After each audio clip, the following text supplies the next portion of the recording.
Robert Sass. Welcome to the Skaldic Archive. How are you doing today? Well, how art thou? That was pretty good. How are thou, Thor? All good, all good. A bit sick, so voice is messed up. But yeah, glad to be here and glad we could have Robert on. Lots of cool things to talk about. Yeah, there's a lot of really fun stuff to talk about. And it's actually funny. I also am getting over a cold as well. Uh, we're both cursed. Everybody this time of year. Yeah. So Robert, before we get into the other questions or subject material that we got brought up, I was asking a little earlier about this time of year, and according to the sources or source material. And so it was funny. I had not stumbled upon this before, but I also can't read ancient languages, which might be part of it. So it's going from now winter to spring, as most of us in the modern world would know. And I think a lot of us normally, when we look up the seasons initially, or we type in, like pagan seasons or the pagan calendar, what would typically come up is the Wiccan wheel.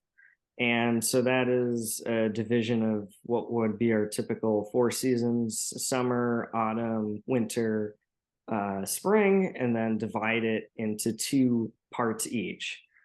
Um, but there used to not be really beyond two seasons. For the Germanic peoples, that is true. So back in pre-Christian Germanic heathen times, there were two seasons. There was summer and there was winter, and these seasons had ending points. Um, Also, the calendar was lunar solar, so I like to explain it this way. English is a Germanic language, and Germanic languages uses this TH letter. So take the number six, SIX, you add a TH to it, it becomes sixth. Same thing is true with the moon. You add a TH to the word moon, it becomes a month or a lunar cycle. So the moons were actually lunar cycles, and the year had 12 or 13 moons, and the people looked at specific moons for their holy tides.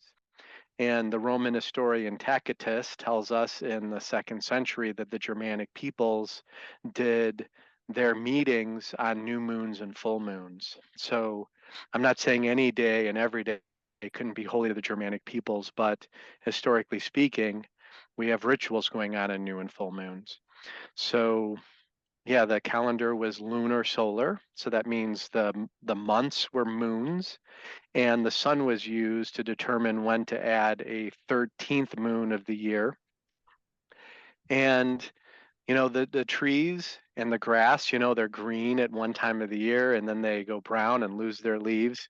And the birds, they migrate twice a year. So they looked at nature too, and they understood that the seasons changed around the harvest time and then the planting time. Um, so they looked at nature, they looked at the signs of the sky, and they looked at all that went around them. And that's how their calendar, in a sense, came together. All right, very interesting. And was there anything specific for this time of year that people would have been doing or coming up that people at home watching this would be partaking in?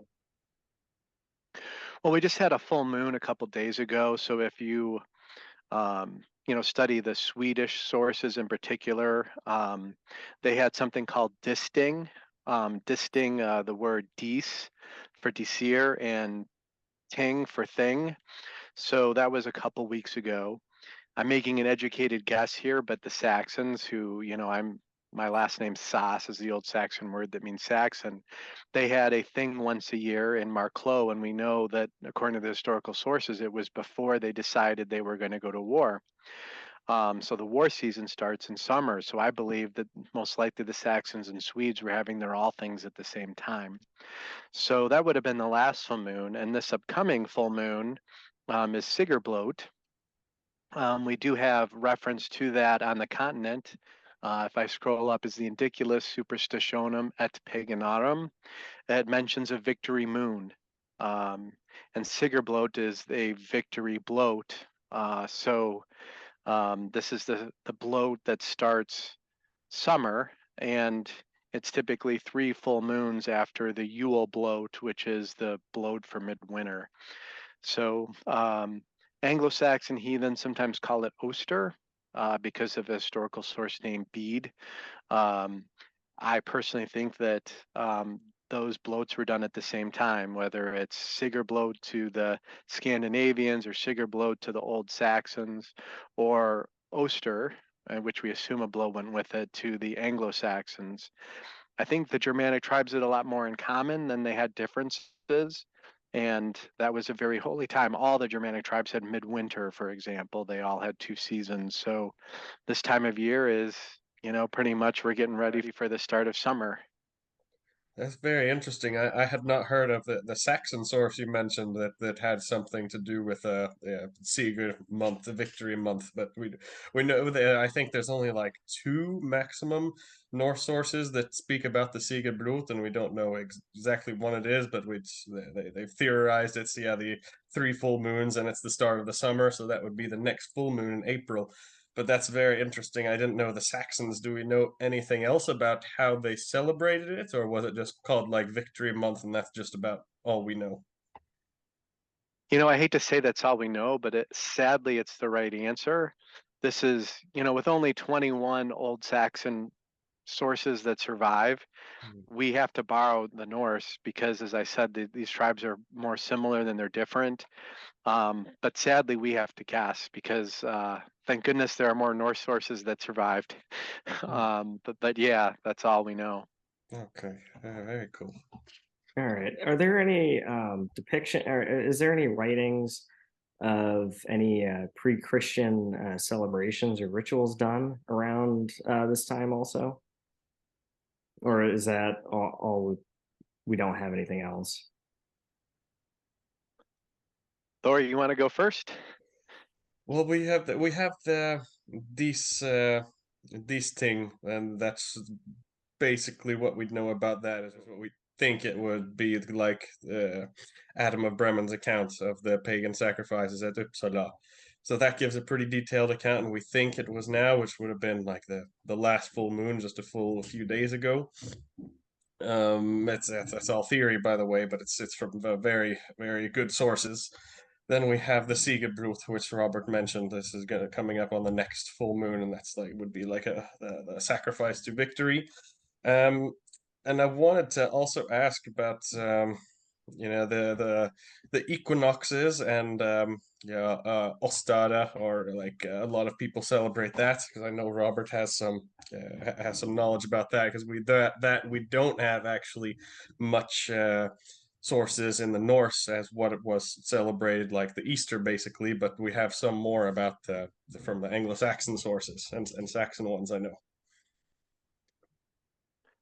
Well, I think actually Adam of Bremen does mention, he says that this thing occurred around the time of the vernal equinox. Hmm. So he mentioned, but he says around the time. So he doesn't say on. Um, I personally think that most people knew the approximate time of the solstices. I understand there's places like Stonehenge that are, pre-Celtic even, that could predict the exact time of the solstice. But for your average everyday farmer throughout most of Northern Europe to understand the exact time of the equinox or the solstice is pretty rare. Um, so I don't know of any equinox feasts, and even if you want to study Proto-European beliefs, we have like the Caligni calendar, which is the Celtic calendar. It's a second-century source. It's a sheet of metal that they found that lists the Celtic moons and the times of their holy days. It doesn't mention equinoxes. It mentions moons. I can't remember if it mentions the solstice. It might. I'd have to look that up, but it's called Caligny calendar. It's spelled Coligny. So, people can look that up and get some scholarly understandings on that. Yes, yes, that's good. So that's Yes, lots to speak about Easter. We know a lot of those things would have been pagan origin, but yeah, I guess not much from the Norse sources or Saxon ones to link it much to the equinox. So yeah, we're not sure about that. There's other questions we wanted to go over while we're on this topic before we move on. And anything more from you, Garrett, about the actual dates before we move on to other subjects? Maybe just kind of getting away from sources for a second. What would be something somebody would be doing as a kind of a modern equivalent for any of these celebrations? I'll jump in first. You know, I like to say that I'm a reconstructionist, but I think all of us here would say that we do our best because sometimes we don't have evidence. And sadly, heathenry came to an end, or at least became so tiny. If it survived at all, it was by a very small few. But because of that, I don't always look to see what survived in the church. I look to see what do all the historical sources have in common? So we have an Old English poem called Beowulf. It talks about bloats and symbols. We have Viking sagas, if I can use the term Viking. Scandinavian sagas might be a better term, that have bloats and symbols. Certainly the two most attested rituals in the Germanic sources that we have is bloat and symbel, although some people could argue that symbel is basically just drinking slash feast in the wine hall after a bloat. Some people question if it's a true ritual, even though the gods are toasted. But to me, nothing like that survived in Christianity, and those are what's mentioned. Um, though let me go back to that statement. In fairness, if you read the sagas, there are symbols where there's a cup for Christ as well as a cup for Odin, for example. So certainly heathens, when they got Christianized, kept that for at least a little bit. But symbol is not a term that, if you ask your average Christian that goes to church what a symbol is, they'd have no idea. So I look back though in the historical sources, those are the two things most often mentioned. And even the title Sigurd Blot implies a bloat. Our words in the sagas like Yule, we have Yuletide, meaning Yule tide, but we also have Yule Blot. So, the terms bloat often accompany the names of the holy days, like Disa Blot for winter nights and House Blot, also another name for winter nights. So, and what is a bloat? It's sharing blood with the gods. Hey, if we eat meat, we slaughter our food. Some people today leave, food for the gods, but I believe that the blood was put on the hares and they ate the food. And they used the animal skins to keep themselves warm. So, this is normal human behavior. It's not necessarily barbaric.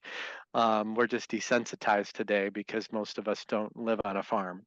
But to get back to it, bloat and symbol, those are certainly the most attested rituals or way that the gods are venerated and toasted that I see across all the Germanic sources, whether it's Saxon, Scandinavian, or Anglo-Saxon.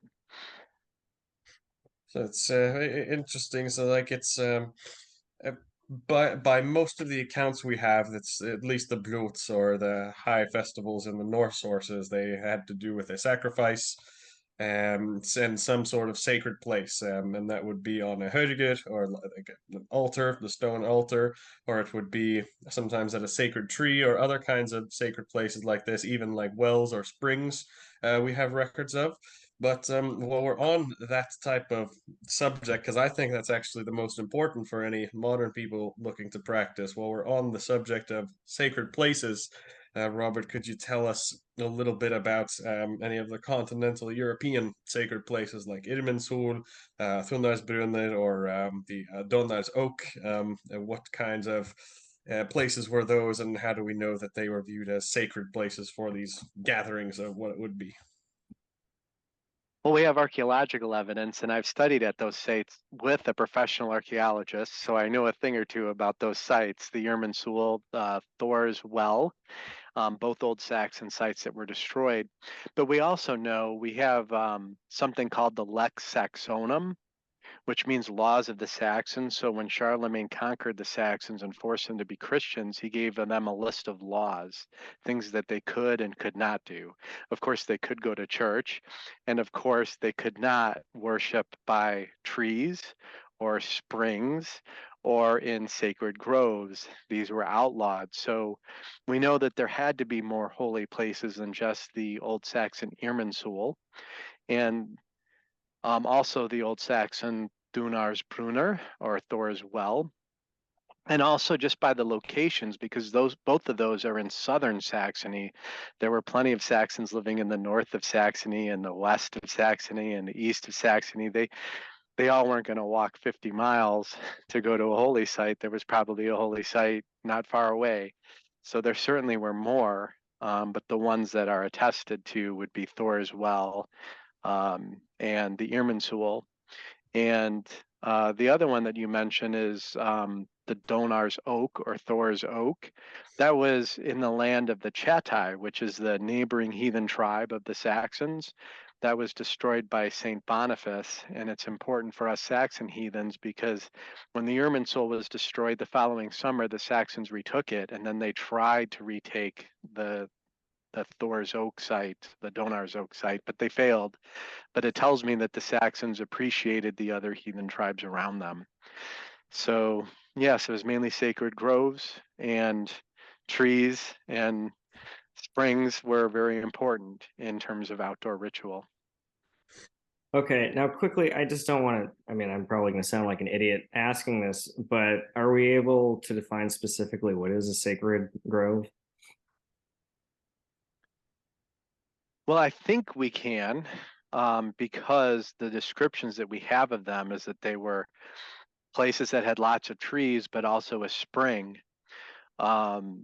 So, in nature, I go out with my family and we find a place away from, you know, we can't do it in a park unless it's a bit secluded, because a lot of people wouldn't know what you're doing, especially if you're going to actually sprinkle blood or a substitute for blood, like alcohol on a tree. But I actually recommend people, I mean, if that's where ancestors historically venerated these deities, then we know that these deities accepted that sort of ritual historically. And therefore, I think it's important for us to emulate, because I hate to say it, we don't have a lot of historical sources. And therefore, if we know that our ancestors did certain things when they worshiped our gods, they had more experience at being heathens than we do. So that's my advice, and that's why I think it's important. Okay. Going out from outside the sources, or I know you've studied at those places archaeologically. You've been to what we think is Irminsul, the Externsteine in Germany, and you've been to a few of those archaeological sites. Do you notice anything?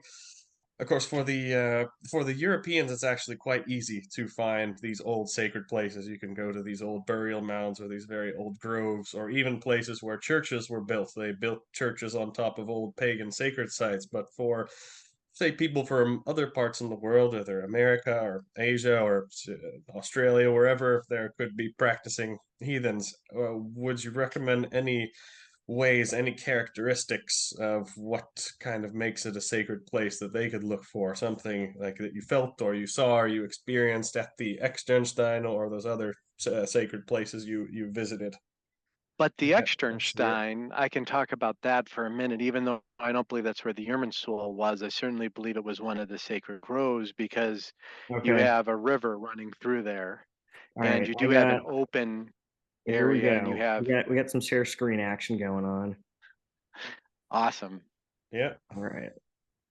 So if So, you look at that, I must admit, if you're at the road at the base of that, that's like a 45-degree angle, and the picture doesn't really show that.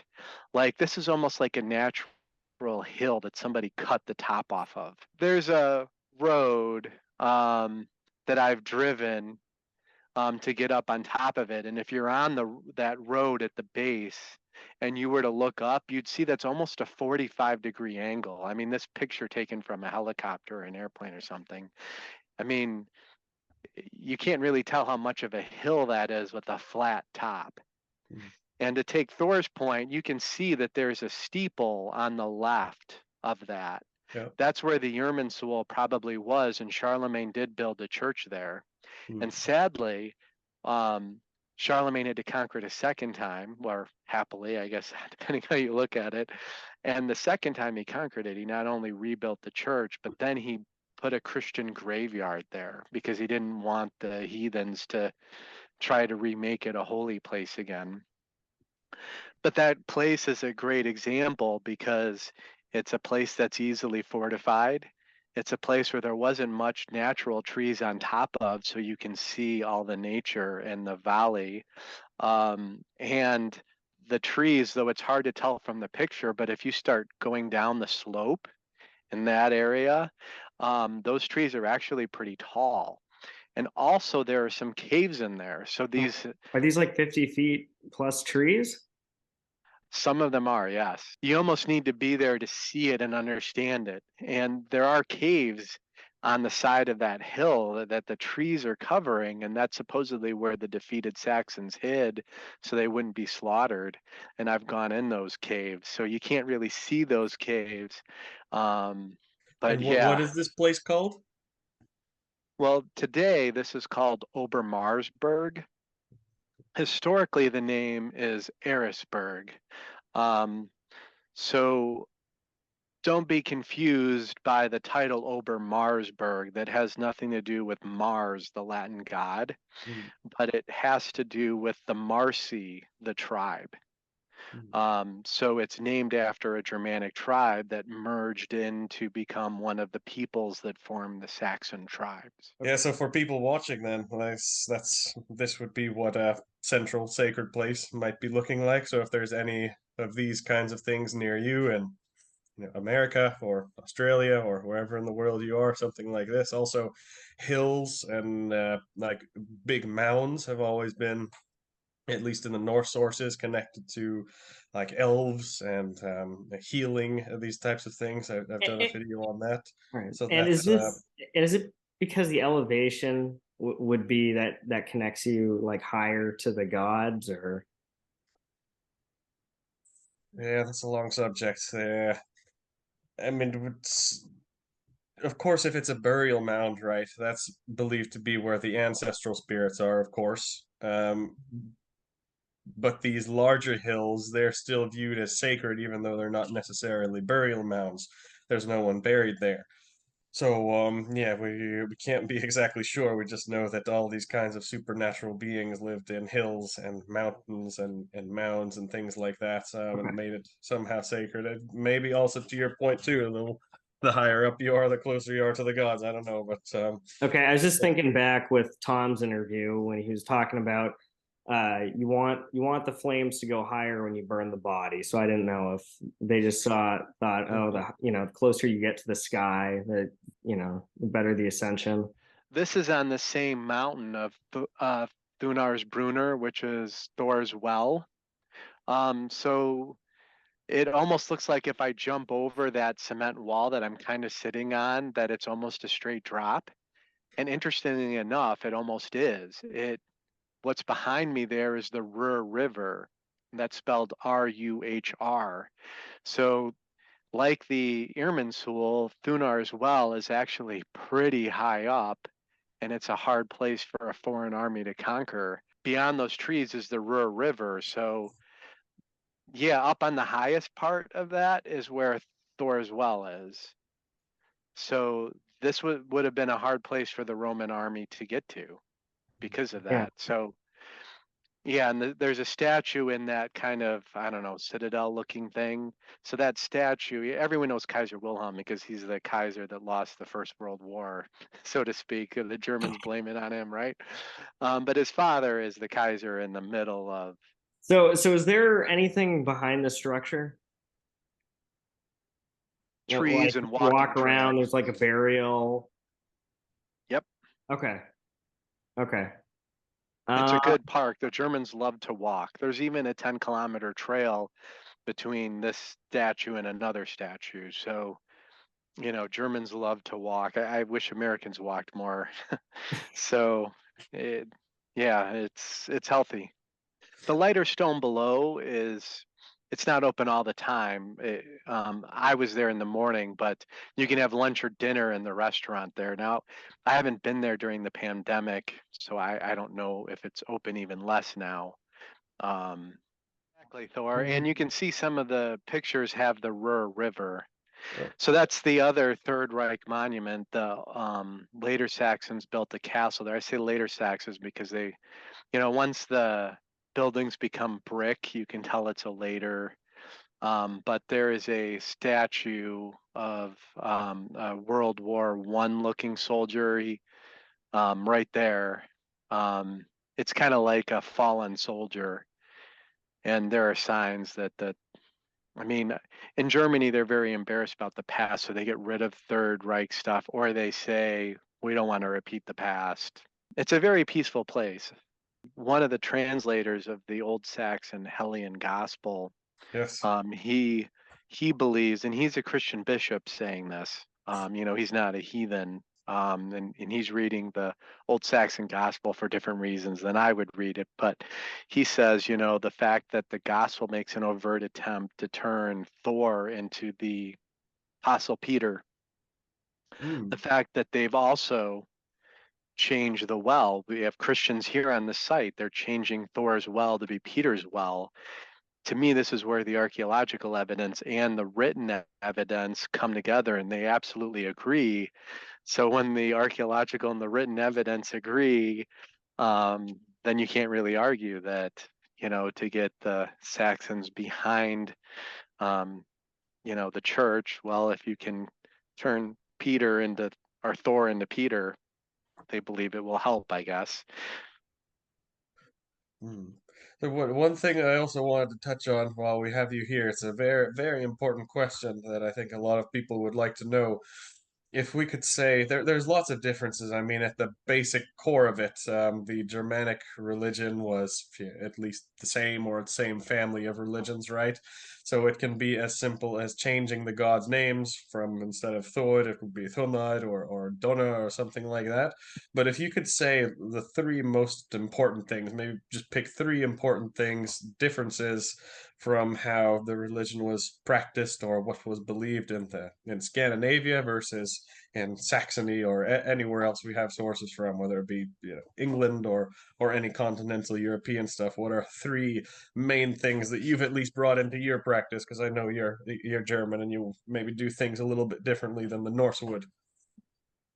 Yeah, I can't say that we're overly different. What I will say, like the old Saxon poetry implies that they didn't use the term Ragnarok, they used the term Mudspellus.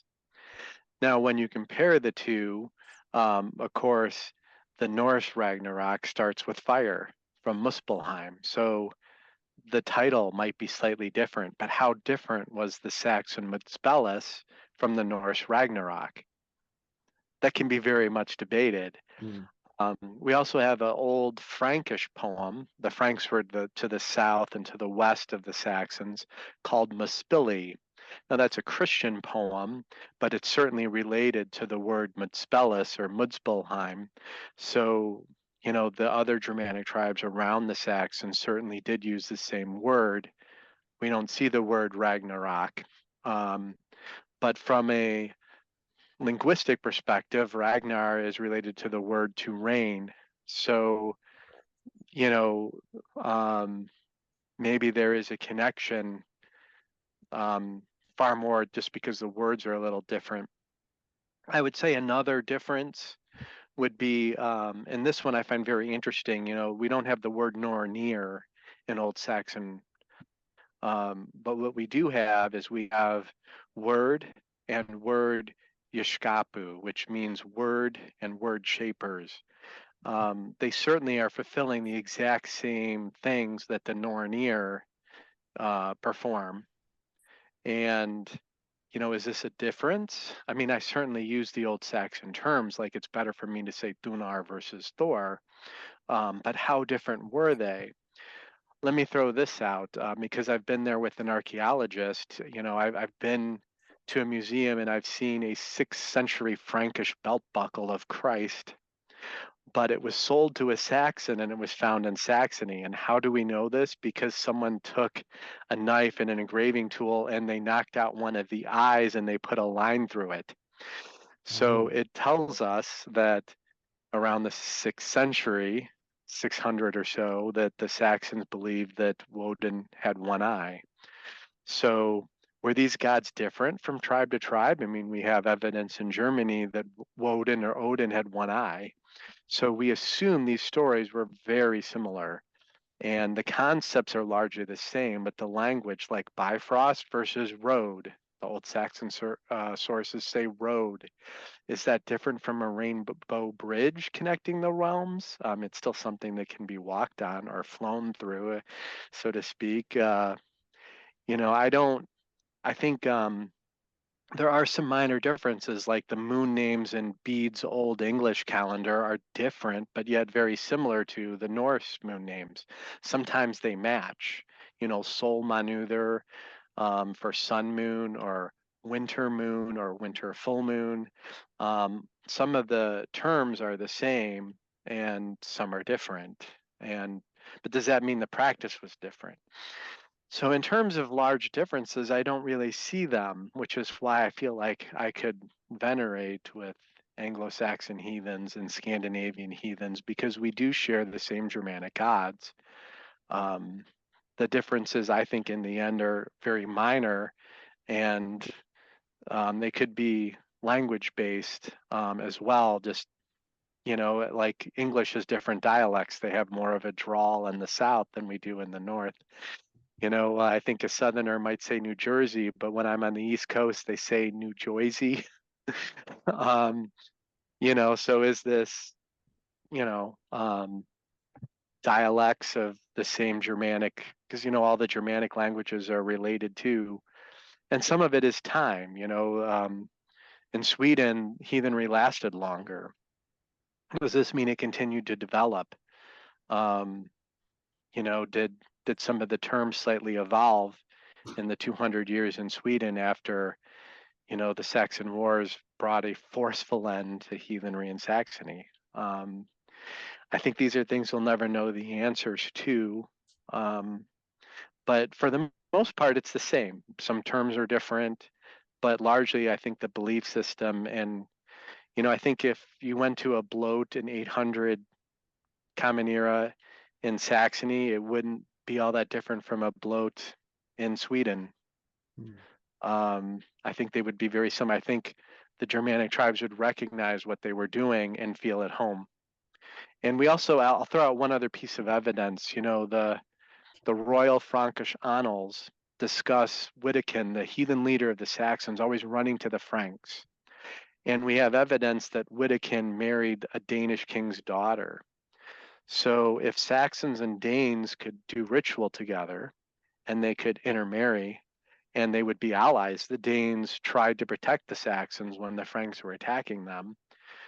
This means, if they could be that close to each other, this certainly means that they saw Christianity as a common enemy and they saw each other as people that they can intermarry with and do ritual together. So, I've written articles, the differences between the two, but I do it more to gain interest and to educate. It's not because I'm trying to say we Saxons do things differently. No, it's, it brings good discussion and makes people want to read, and it's also not the same old. I would say about 20% of my blog articles are on holidays and bloat and symbol, because that's how we venerate the gods. I like to talk about how we do our faith. But I think I have 110 blog articles up. I mean, it might be hard for me to come up with 300 completely different subjects, So, but I think it's important to discuss those things. And I really, truly, to summarize everything, I don't see a huge difference between Blot in Beowulf, or even symbel in Beowulf versus symbel that we see in Heimskringla. They're very similar, far more similar than they're different. And, I truly believe that. Could you tell us quickly about, we touched on symbol a couple times, and it is in the Norse sources, of course, but it's attested way more, at least comparatively to Brutes, in the Anglo-Saxon sources. Could you tell for the viewers watching what symbol would be the most accurate way to do that? Well, I think the way that most people know is a horn, and it's going in a circle, and often people do it 3 times.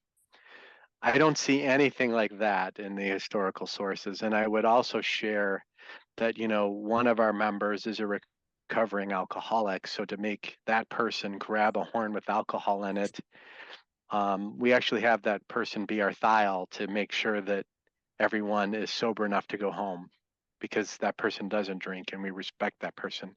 And in a pandemic, if everyone, the Thadish used the phrase sharing spit. And I'm not attacking that phrase, I'm just showing it as an example.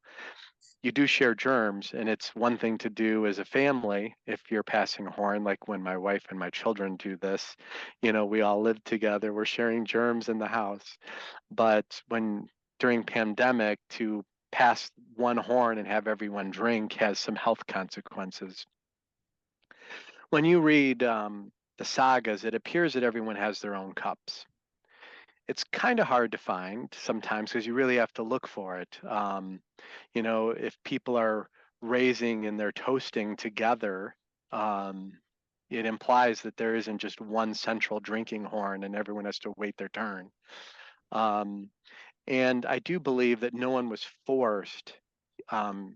So like, you can imagine a Christian going into a church for the first time. They might be shy to get up and go to communion. Well, a new heathen coming to symbol for the first time, they might not want to be forced to have to grab the horn and say something. They might want to watch for the first time and be passive. So I see, when I read the sources, that it appears that these toasts and oaths were done at random. And sure, there was the lord of the hall, so to speak, that could stop anyone. But, they typically welcomed in their family and their close friends. That, normally the Lord doesn't have people there he doesn't want there. So, to me, I see it as more of a random party that can go on for more than just 3 toasts. And I guess I'll add one more thing. Let's talk about the old Saxon word skallen. So that word means like a drinking bowl or a drinking cup. And it's very clear that that would be related to the Norse word skål, which would mean to lift a cup or a drinking bowl. So in order to do that, you can't just have one person do it. If everyone's going to say it together, they all have to be lifting their cup.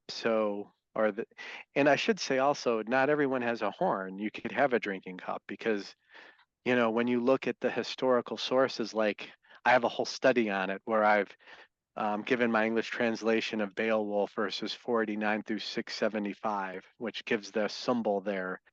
Beer is used more often than mead, but both are used. You don't only have to use mead, you can use beer.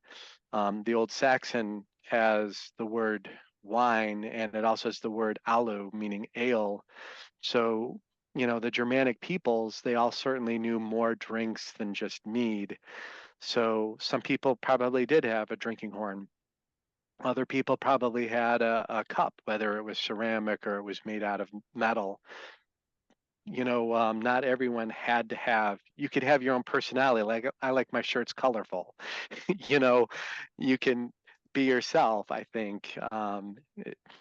It's not like there were laws that thou shalt make your cup a certain way, or you shall only use mead, or you shall only use this sort of drinking cup. I think symbol was similar enough amongst all tribes that they would understand what was going on, but they probably had their own local flavors to it.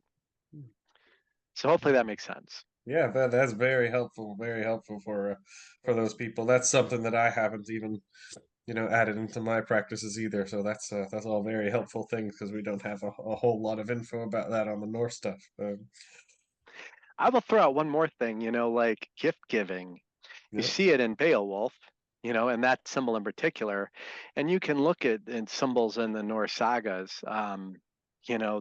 Often, not every symbol necessarily is gift giving, but it is a part of symbol where you want, especially, arm rings were given out by the Lord of the Hall to his loyal thanes. Um, Gifts were given. So when I host a symbol, I always typically tell my hall I'm trying to give the best gifts. Um, I want to be remembered as someone that treated my heathen friends and my heathen family well. So I do purchase arm rings. I didn't get those arm rings by plundering, of course, but I do give gifts. And in our local community symbol, people bring gifts to give to one another. And does it You know, matter what the gift or the material is depending on the bloat or? No, I mean like come Yule, um, they're more Yule centered gifts. Um, Sometimes we go to a place like we do some social events, or we'll drive to a Scandinavian store in Geneva, which is a suburb of Chicago, together, and we'll buy Scandinavian. Sometimes they sell statues of gods, or they'll sell here's a Viking boat replica. I mean, people buy stuff like that to give to other people. And of course, there's modern Swedish gifts too, that they buy, like, a flag of Norway or something. I mean, sometimes it may not be heathen centered, but it is something Germanic or Scandinavian centered that people bring. And often they gift alcohol. So, for the guys that, make their own cider or cider or wine or mead, they'll bring that and they'll give bottles of it away. Um, it makes symbol a time where not only do we honor the gods, but we share gifts. And I'm going to keep going. Like, my local community, like, they can't really get into symbol until I lift my cup and I say, I am Robert Sass, son of Gerald Albert Sass, son of Albert Friedrich Heinrich Sass, son of Friedrich Heinrich August Sass, son of Johann Sass, son of Johann Sass. Like Beowulf, he recited his ancestry during symbol, and he boasted about it. And um, no matter what culture you're from, it's good to be proud of your ancestors. I think all peoples of the world at one time in their pre-Abrahamic religions were proud of their ancestors. There's nothing wrong with that, and it's not a bad thing.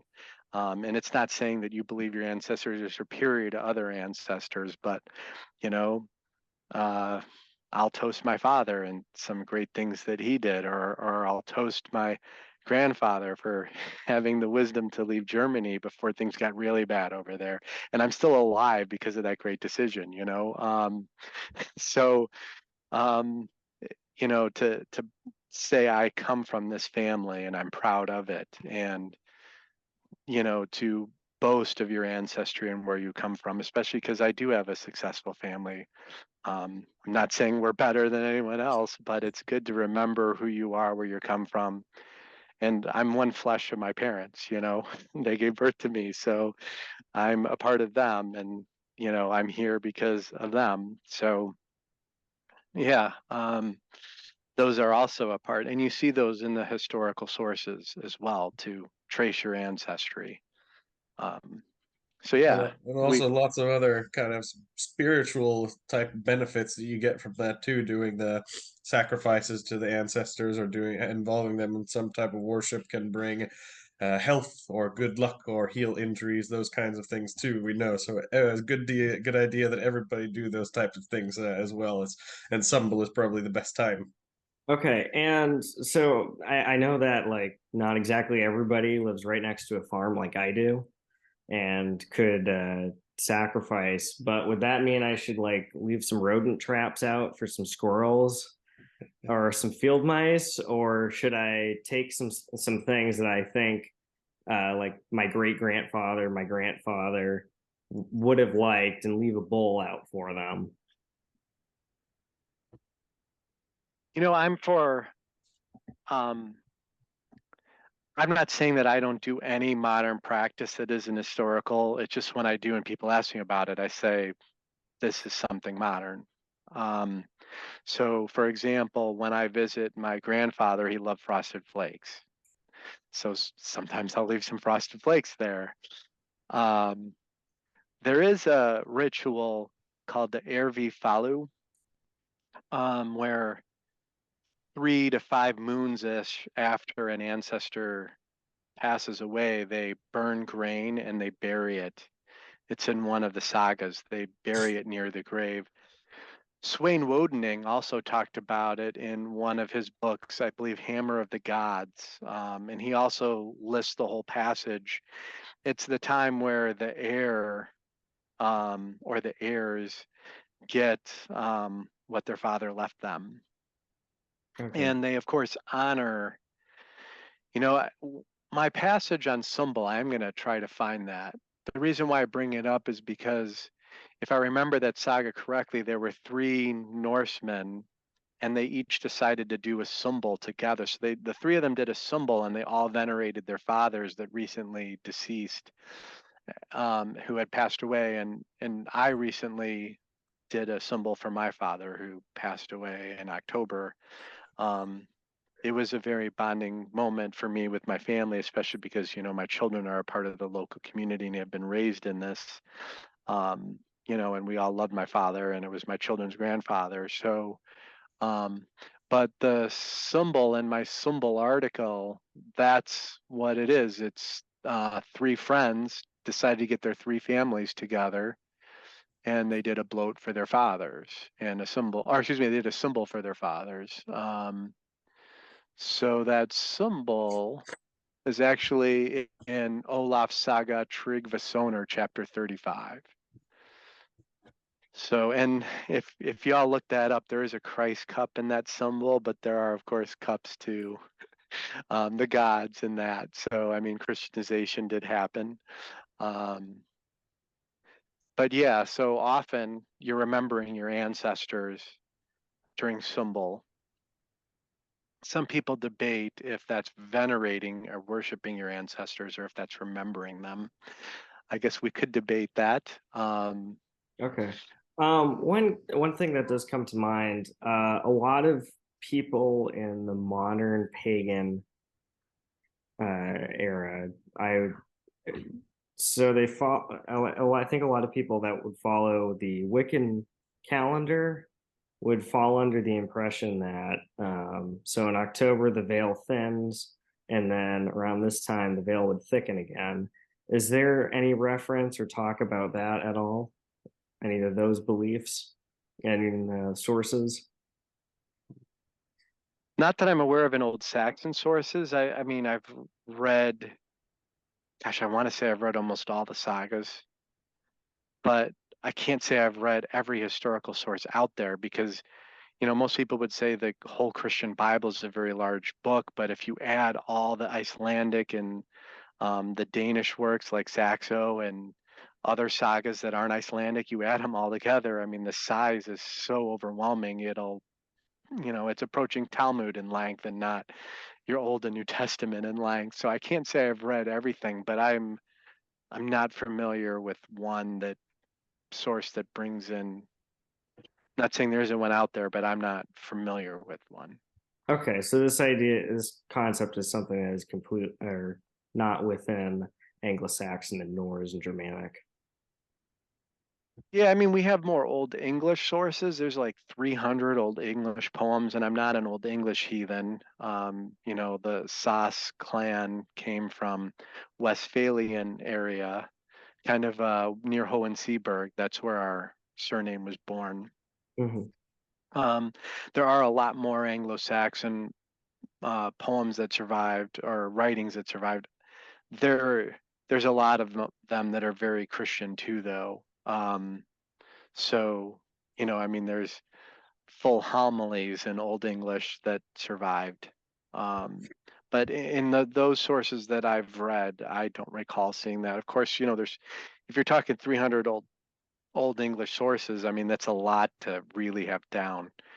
And honestly, when I read something for the first time, I take notes and I leave them in my notes.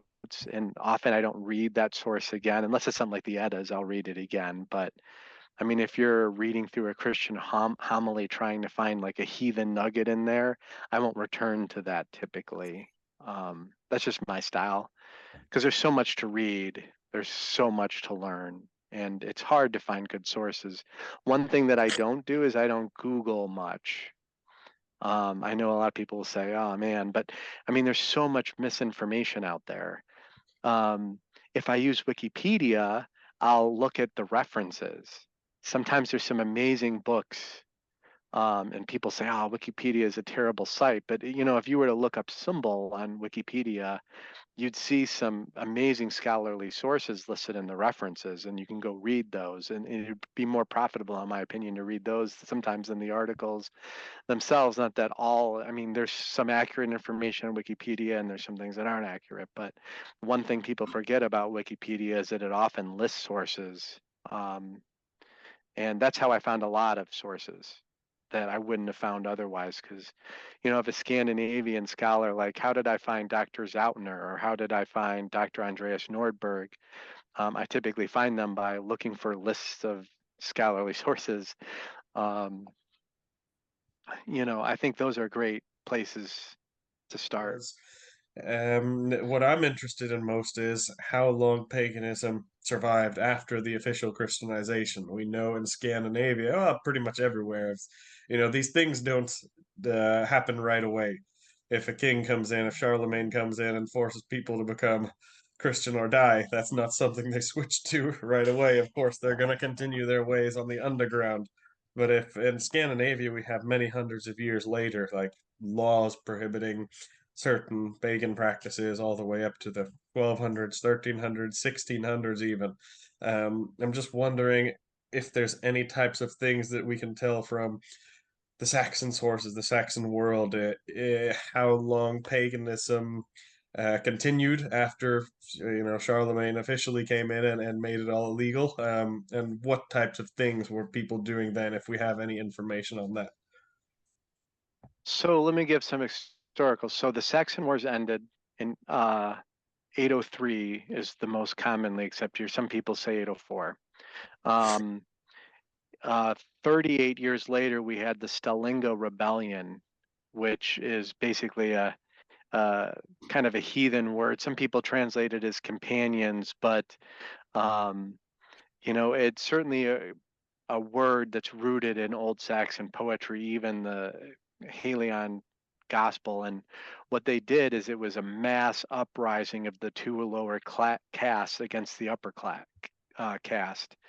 So it appears, at least in Saxony, that 40 years after forced Christianization, the upper class was extremely Christian, which was like 1% maybe of the population, but the 99% of the people below were, because when peasants uprise, they're often unsuccessful because the nobles have the horses, you know, um, they have more weapons and more power.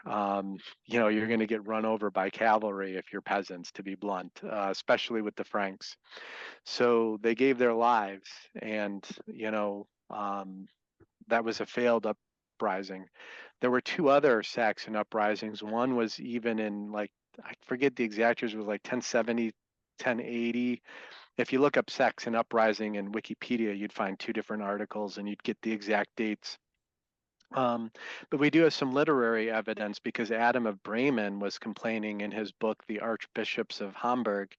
He was complaining at the end of the 11th century, around 1080-ish. He's like, so many Saxons are still venerating in sacred groves. But outside of that, we don't really have anything else. I will say, though, this is I find this sad. After forced Christianization, the Saxons were forced into the Frankish army, and then they were attacking the Danes. So with Wittekind, they were doing heathen ritual with the Danes and even intermarrying. And then suddenly the Danes are still heathen and the Saxons are attacking them with the Franks. It kind of breaks my heart.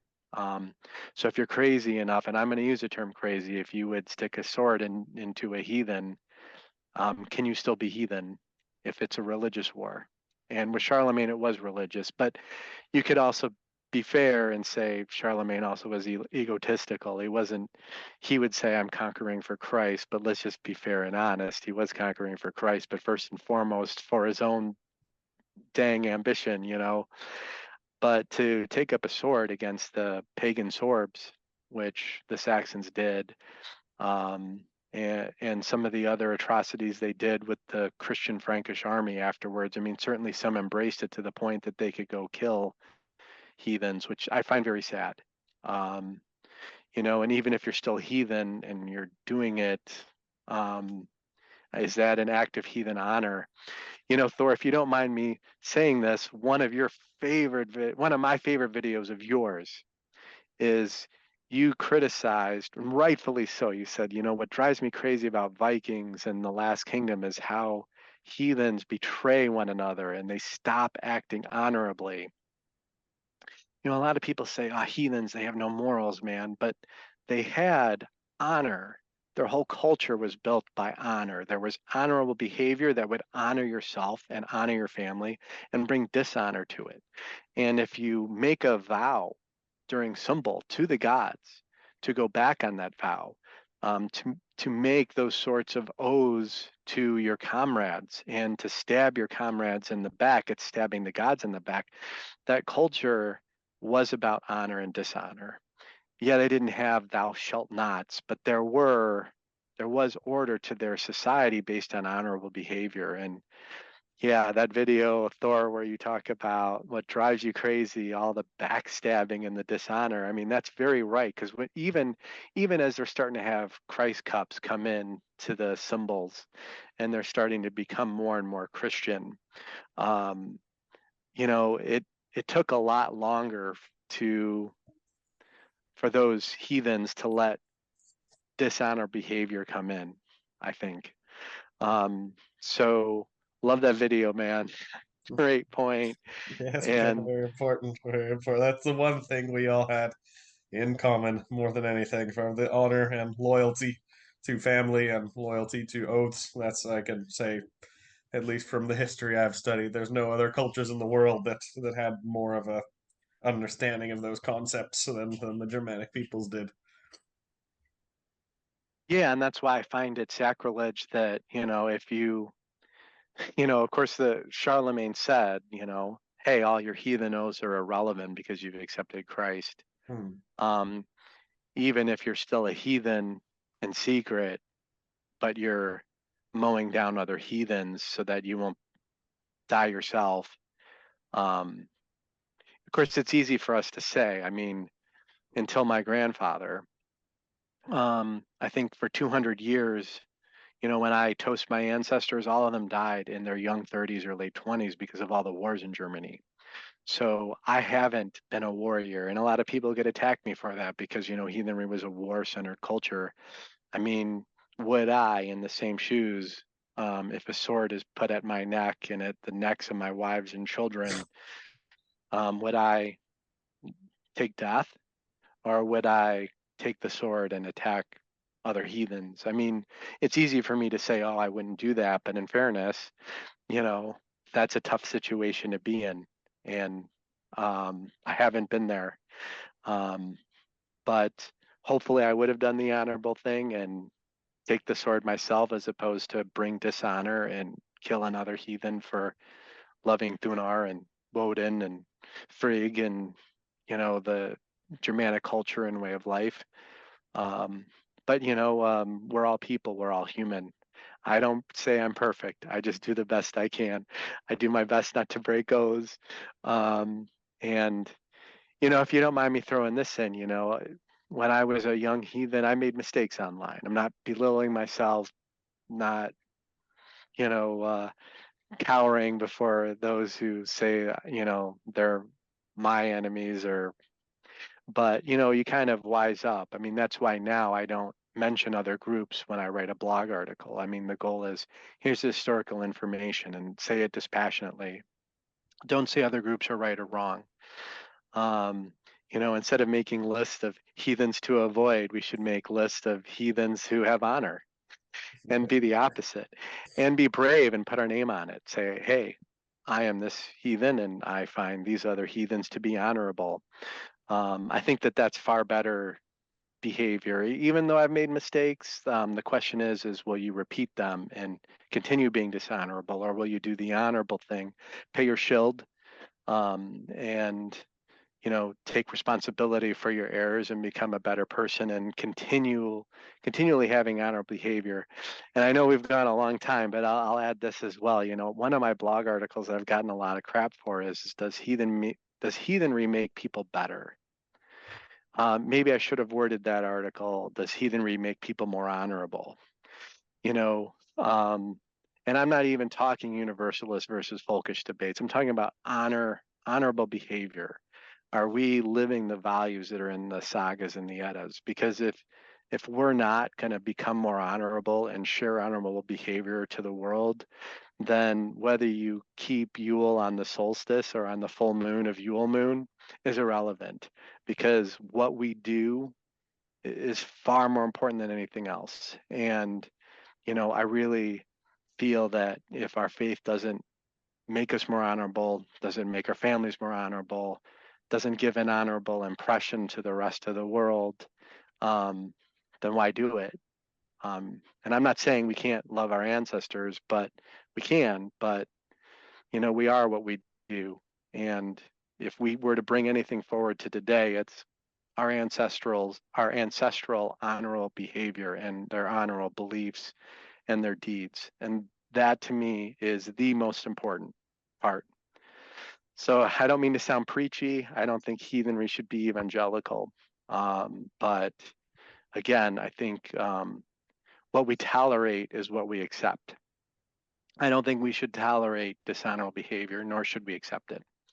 So not to sound preachy, but sounds good. That's a good note to end on. I definitely we've covered all the questions that I want. Any other things you wanted to ask Garrett?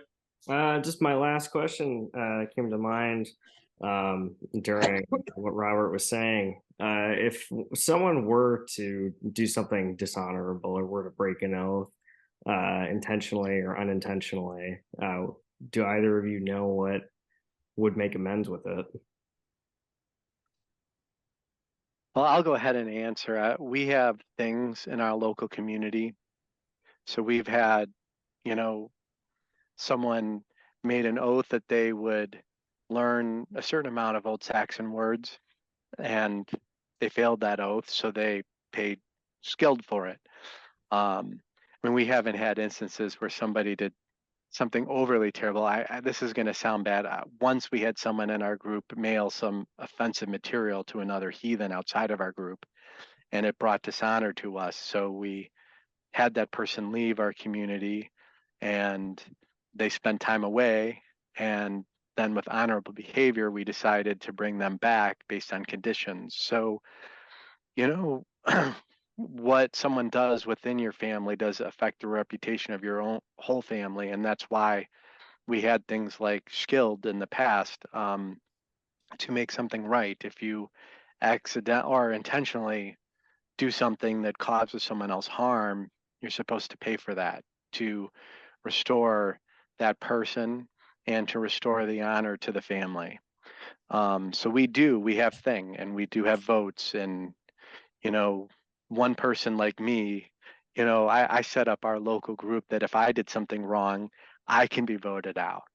The Saxons didn't believe in the all-powerful Kaiser king. It's thingdom over kingdom. I hate to say it, but king, the word kuni means family leader. When that king became the divine king and ruler over all, the first king of all Norway, Harald Fairhair, his son, ended up being a Christian, and then he forced Christianity. You can't have a dictator. You have to have thing. You have to have community. You have to have checks and balances, so that the community, along with the gods, decide what the shield is, and they work together with the party wronged and the wrongdoing, and they bring the reconciliation. And we'd rather deal with it in thing than to let people go on Facebook and start clobbering one another.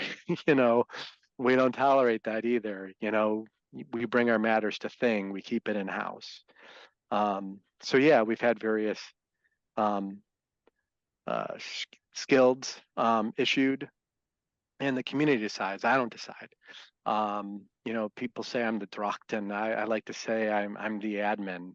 You know, I don't want to rule with the iron fist because I think that's wrong. I you know, there's a danger in having the all-powerful ruler, and that's one of the reasons why Christianity snuck in, because, you know, when the Norse accepted the Christian version of a king, you know, the community has to together enforce its values. That's good. All right. Thank you, Robert. No problem, guys. Yeah, thank you for coming on. Everybody can go check out Robert's channel, and we'll put the link in the description below.